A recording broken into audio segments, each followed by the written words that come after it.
Hey guys, welcome back to One Man's Travels. My name is Chris. I know it's been a while since I made a video, and I last talked about us getting an RV, and I had planned on making a video right after that one with us going and picking up our RV, and then we had our first camping trip. So we've done some things so far with the RV, and I didn't share those experiences with you because, well, each event was kind of surrounded in some form of tragedy. The day we were signing paperwork for our loan and picking up our RV, we had to rush out to attend a funeral. So everything was more rushed than what I wanted. I wanted to be able to show off the RV a little bit and show my setup that I currently have when picking it up, hooking it up, and getting it to the house. And then about a month later or so, my wife and I, we took it out for our first camping trip. I guess it was just like a 3-day weekend, 2 nights, just kind of a test run, which I think, based on what little experience I have, is probably an excellent thing for a first-time RVer, travel trailer, camper, whatever you want to call them, for you to do. You know, find a campsite, RV site within 50 to no more than 100 miles, preferably much less than 100 miles from your home. That way, you know, you're not driving a long ways, you're not planning some big extravagant adventure, just something to give you some experience, you know, hooking up to your camper, pulling it down the highway, and, you know, somewhere close by where you can, you know, set up, tear down, all that, to kind of see what it's all about, and to make a mistake or two and then learn from that mistake, so you know the next time, you know next time, well, we're not going to do this, or next time we should totally try this. Except again,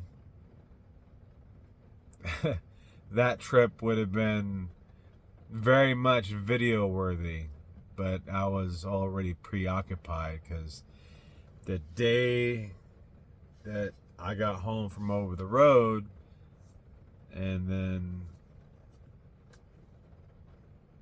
that morning or that day that we were going to hook up and leave and head to the campsite, which I think was like 55 miles away, something like that. We had to put one of our oldest dogs down. So, setting up a video production was kind of the furthest thing from my mind at the time. As you can imagine, I knew that we didn't want to cancel the trip because we had planned it. We've already paid for it. You know, we didn't want to have to pay the cancellation fees or whatever, but that's neither here nor there. I knew, despite our little in the family tragedy with having to face that with a pet, I think that we both needed the distraction. Now, the first trip, we didn't bring our kids. They were at home, you know, because we didn't want to take them out on our first excursion with the RV and have to run around with us with our mistakes. And so, but the whole experience was good. It was good. I watched so many different videos, so many different channels. The Hanks and the think it's like Glamper or something, all about RVs and don't quit the daydream, I think is what it is, something like that. And so all of them offered a barrage of advice on things to do, not to do, things you'll need, things you don't really need that are better nice to have. And driving truck for a living also kind of gives you additional, or at least for me, little additional experience as far as looking over the equipment and whatnot. And so we got set up. Setup was pretty easy. After we got done getting set up, we drove somewhere and ate. We didn't cook at the camper. We figured we spent the day with everything that was going on that day, and then hooking up, dragging it down, setting up. We deserve to go out and sit down and have someone serve us instead of us slaving over a stove or a fire pit or whatever it could have been. But the next morning when I got up, I went outside just to get some fresh air. And I guess my experience as a truck driver and watching all these videos, especially the ones talking about, oh, you need a TPMS. For whatever reason, I don't remember why, I just happened to go outside and the first thing I looked at were our tires. And we weren't even hooking up that day. It was just the next morning. And it was unfortunate, but at the same time, I'm glad I did. I'm glad that was one of my first go-to things to do, is go, let's make sure the tires are good. Why that popped in, I don't know. But we did have a flat. It wasn't flat when we arrived, but it sure was flat the following morning. Luckily, I was more than prepared for the tire. I had a jack, and I made sure I had the right lug wrench and everything. You had my torque wrench so I can retorque the lugs and everything. And I just recently put new brakes, front brakes, on my truck and had each of the rotors turned. And because of that, I had my truck up on jack stands. Instead of putting them away back in the shed, I decided, you know what? As a safety thing, if I had to change a tire, probably a good thing to use one of these jack stands instead of just letting the whole camper rest on a scissor jack.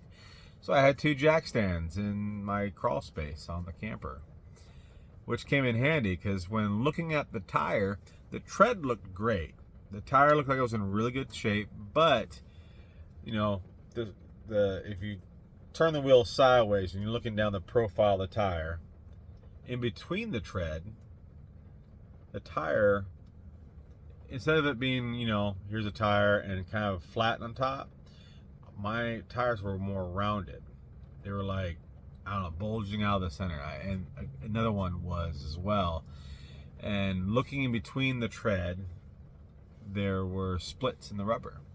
And so it was flat, not because I ran over a nail or tack, a stick, a bolt, or anything like that. It was the ride down there just really did in the tire, I guess. It just was on its last leg. Even though I looked it over the tires on all 4 of them, checked the tire pressures, they were all good within like a pound or 2. I guess I didn't inspect the tread close enough. But I had a spare, and it was good. In fact, that's another thing to take note of, is the tires were all in about the same condition. The passenger side was worse than the driver's side. And so as I moved from the passenger side to the driver's side of the RV, I noticed that the splits got much less severe, but severe enough to know that I wanted to get tires like right now. And so we called 7 or 8 different tire shops. The last people I decided to call was the Walmart that was like 5 miles down the road, and they had our tires. And so we spent the better part of the first half of our first day jacking up all the wheels, put them on jack stands, taking 2 wheels off, taking those, getting new tires, bringing those back, putting them back on, torquing them down, jacking up the other side, putting it in on a jack stand, taking those wheels off, going into town and swapping those tires off as well. Now, our spare tire was the same brand, same model, and the exact same date code as the ones that were mounted on the axles.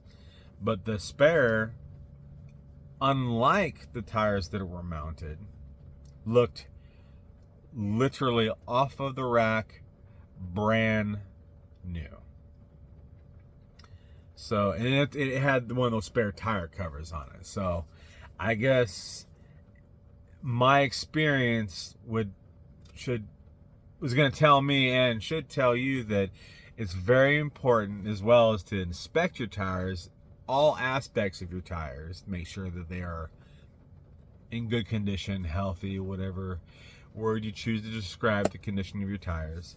And to, if there's any kind of tire protectant, not that stuff that just makes them all nice and shiny, but actual tire protectant that actually nourishes and like replenishes the rubber and prevents it from drying out sooner rather than later, definitely need to do. I don't have a brand or any product to suggest. I'm hoping someone that watched this will suggest something.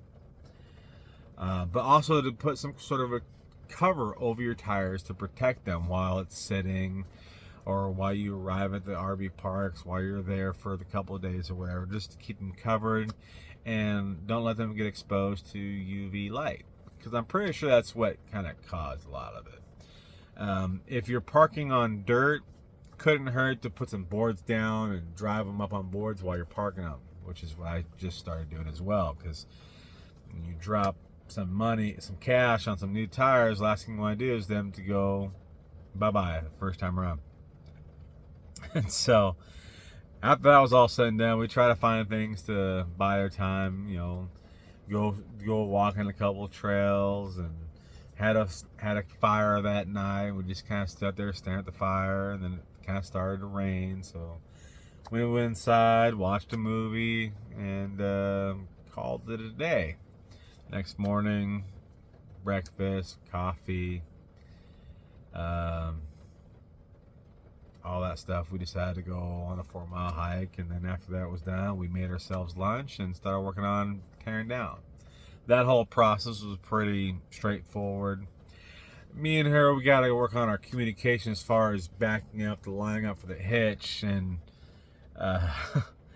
it's going to be a work in progress. That's all right. It's something that we haven't had to do it, so we don't have any practice at it, but learning some sort of communication between the two of us when I'm backing into a side or hooking up to the camper is something that we have to work on, and I'm sure any new RVers will have to learn to figure that out as well. So after packing everything down, sweeping the slide off, pulling it in, and getting hooked up, went to the dump station, and anyone else that has watched any of these other RVer videos have always talked about things to watch out for. It will happen to you. You know, it's not if, it's always when it does. And well, I bought some new sewer hose today. I ordered it anyways. It should be here at the end of the week. I bought the Rhino Extreme kit. We have what seemed to be a decent kit, except for the bayonet connectors on our hose.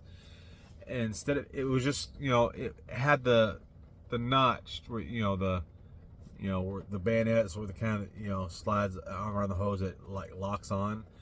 But on ours, it's just smooth.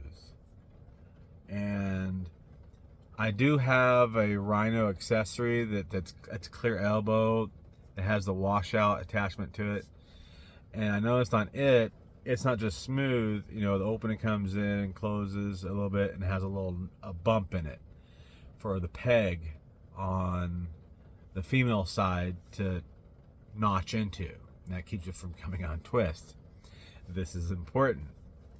while dumping. Thank God we're done with the black, but when I started to flush the gray, I was, picking up the hose because we weren't out of sight, so I didn't have all that on that little ramp thing.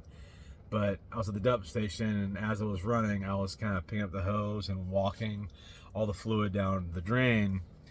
That movement was enough to cause that bayonet connector to come disconnected when I was repositioning the angle of my elbow that's on near the connection point on the trailer, and it came loose, and some of that water spilt onto the ground. Yes, I was wearing gloves, thank God, but we could have had what they call a poopsie. So it's definitely one of those things that they said that it'll happen. It happens to everybody at least once, and hopefully only once. And knock on wood, hopefully that was my one and only time. But we have another trip. We're taking the kids here in a couple of weeks. So if that's something you guys are interested in me trying to document, I'm not exactly sure how to film it in what order, the full hookup process, what kind of hitch I have. I mean, any additions I've added to the RV or upgrades I've done so far or plan to do. Let me know what it is you guys want to see, because I'm interested in making content for whatever it is you guys might be interested in. I know this video is much longer than I had originally planned on, but I'm hoping that the future content will be a little bit more entertaining, and sorry for the beginning of this video, but also maybe a little less depressing. And so hopefully the next trip will go off without a hitch. So I'm in Arkansas, and we're going up to a place called Crowley's Ridge. It's a state park. We figured, I have noticed so far all the state parks I've looked at, they don't have individual sewer hookups. They have a dump station, so that is kind of a little drawback. So I think the third time we go, we're gonna find a place that has a hookup there, because one of our gray tanks started to get a little bit full. I noticed that because it started to drain even slower in the tub. I think it's part of it because I didn't have a chance to empty the tanks before getting there. They weren't full of anything nasty, don't think that. But I had dewinterized that morning, and flushed all the antifreeze out of it a couple times for a few minutes, and prepped the fresh water tank, and prepped the hot water heater and all that stuff. So all that extra water that was ran ended up in the gray tank. So I'd already partially filled them up. Not a lot, at least I didn't think it was a lot, but apparently it was more than I thought. That's why I want to make sure we get a sewer hookup at the third time we go out. So, but yeah, let me know what you guys want to see, and if you guys are looking forward to seeing us struggle to get ready and hooking up and all that stuff to head to Crowley's Ridge. So I look forward to filming something and putting it on the channel that, maybe I can get this channel to take off and get off the ground, because I haven't really focused much on it since our vacations. So yeah, there's been a couple of vacations that I didn't even finish editing and uploading. So, but I'm more enthusiastic now doing all this. Hopefully I won't be distracted by any more tragedy. So knock on wood. So thank you guys for watching, and I hope that you guys want to follow us along and see our little adventures. You probably won't see the wife.